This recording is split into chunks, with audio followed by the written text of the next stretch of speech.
صحیح مسلم کی حدیث پاک ہے، صحیح مسلم میں اور دیگر کتب حدیث میں آقا علیہ السلام نے فرمایا حضرت عمار بن یاسر کو، اور اس پوری بات کو امام بہقی نے اہل اعتقاد میں رقم کیا، فرمایا عمار بن یاسر ان الفئۃ الباغیۃ تقتلہ، عمار بن یاسر کو باغی گروہ قتل کرے گا۔ کون؟ باغی گروہ قتل کرے گا عمار بن یاسر کو۔ اور ساری دنیا جانتی ہے وہ یہ کہ حضرت عمار بن یاسر مولا علی المرتضیٰ کے لشکر میں تھے اور جنگ صفین میں شریک ہوئے، اور حضرت امیر معاویہ کے گروہ نے ان کو قتل کیا۔ اور حدیث صحیح مسلم میں آقا نے فرمایا تھا تقتلہ الفئۃ الباغیہ، ایک باغی گروہ عمار بن یاسر کو قتل کرے گا، وہ جنت میں جائے گا۔ جس گروہ کو میرے آقا نے باغی کہا، کیوں کہا؟ کہ وہ خلیفہ راشد کے خلاف خروج میں نکلے تھے، خروج کیا تھا۔ بطور صحابی کف لسان واجب ہے، چپ رہیں، تکریم کریں، سب و شتم حرام ہے، مگر تم نے مصطفیٰ کے فرمان کو رد کر دیا اور ان کے جلسے جلوس نکالنے لگے جن کے گروہ کو مصطفیٰ نے الفئۃ الباغیہ کہا ہے۔ اس حدیث کو تو نکال دو کتب حدیث میں سے۔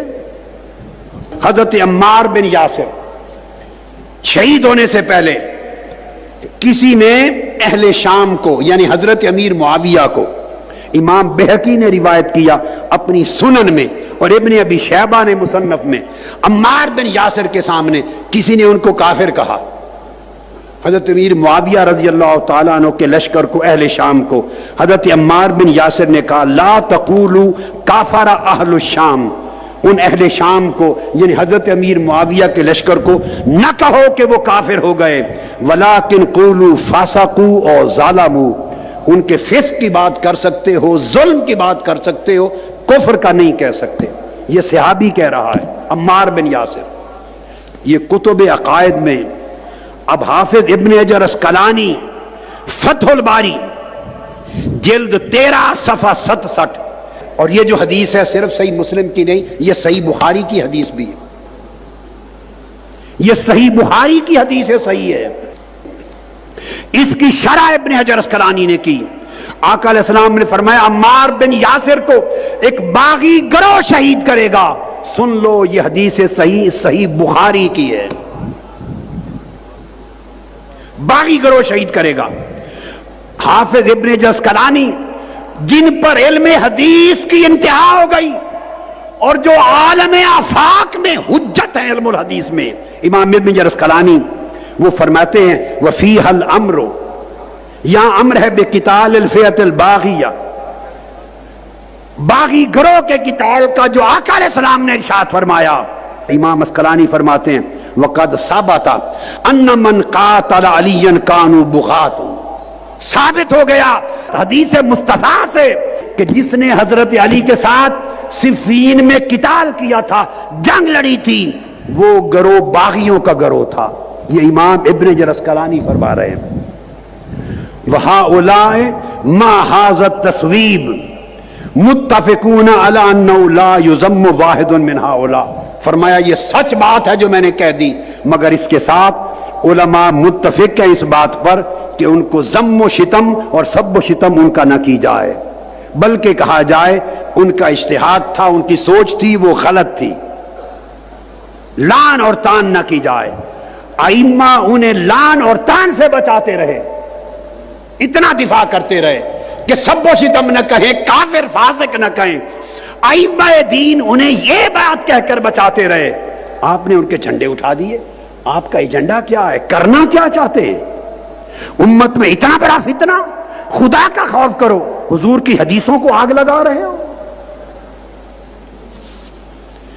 پھر وَيَكْفِي لِإِثْبَاتِ ذَلِكَ الْحَدِيثُ الصَّحِيحُ الَّذِي رَوَاهُ الْبُخَارِي، فرمایا اس بات کو ثابت کرنے کے لیے بخاری کی حدیث صحیح کافی ہے کہ آقا نے فرمایا وَيْحَ عَمَّارَ تَقْتُلُهُ الْفِئَةُ الْبَاغِيَّةُ، اے عمار افسوس کہ تجھے ایک باغی گروہ قتل کر دے گا، یدعو من الجنہ ویدعونہ الی النار، عمار بن یاسر انہیں جنت کی طرف بلا رہا ہوگا چونکہ وہ لشکر علی میں تھے، اور وہ گروہ انہیں قتل کرنے والے دوزخ کی طرف بلا رہے ہوں گے، چونکہ خلافت راشدہ کے خلاف کھڑے تھے وہ۔ یہ امام بخاری نے بیان کیا حدیث، جس کی شرح ابن جسکلانی کہہ رہے ہیں صحیح بخاری کی کتاب الصلاۃ میں بھی، صحیح بخاری کی کتاب الجہاد والسیر میں بھی، اور یہ سارے الفاظ جو میں نے آپ کو سنا دیے۔ پھر ابن حبان نے یہی بیان کیا، صحیح حدیث، طبرانی میں یہ روایت ہے، صحیح ابن حبان میں یہی ہے، اور فرمایا کہ صحیح حدیثوں سے بھی بڑھ کر اصح صحیح ہے یہ حدیث، اصح صحیح۔ الفئۃ الباغیۃ الناکبۃ عن الحق، یہ وہ باغی گروہ ہوگا جو حق سے ہٹ گیا ہے۔ پھر امام عبد القاہر الجرجانی وہ بیان کرتے ہیں جنہوں نے مولا علی شیر خدا کے خلاف صفین میں جنگ لڑی، وہ گروہ باغیوں کا گروہ تھا، مگر لیکن لا یکفرون ببغیہم، انہوں نے بغاوت کی خلافت راشدہ کے خلاف، مگر انہیں کافر نہیں کہا جائے گا، زبان بند رکھی جائے گی، ان کی تکفیر ائمہ اہل سنت نے بالاجماع منع کر دی۔ فرمایا بِأَنَّ الَّذِينَ قَاتَلُوهُ بُغَاةٌ ظَالِمُونَ لَهُ لَكِنْ لَا يَجُوزُ تَكْفِيرُهُمْ بِبَغْيِهِمْ، کوئی شک نہیں ان کی بغاوت پر، مگر ان کی تکفیر نہیں کی جاتی، کافر نہیں کہا جاتا۔ امام ابو منصور الفرق بین الفرق میں یہی بات لکھتے ہیں، اور پھر لکھتے ہیں امام ابو منصور بغدادی کہ صفین میں حضرت علی مصیب تھے، حق پر تھے، حق پر تھے، اور حضرت امیر معاویہ رضی اللہ تعالیٰ عنہ کا گروہ وہ باغیوں کا گروہ تھا۔ ولیکن لا یجوز تکفیرہم ببغیہم، بغاوت کے باوجود انہیں کافر نہیں کہا جا سکتا۔ بھائی 1300 سال سے ائمہ اصول دین، ائمہ اہل سنت روکتے رہے ہیں انہیں کافر نہ کہو، لعن طعن نہ کرو، یہ کہہ کر 1300 سال دفاع کرتے رہے کہ چپ رہو۔ یہ کون سا مسلک گھڑ کے لے آئے آپ کہ آج نے جھنڈے اٹھا لیے آپ نے اور ایک فتنہ امت میں کھڑا کر دیا؟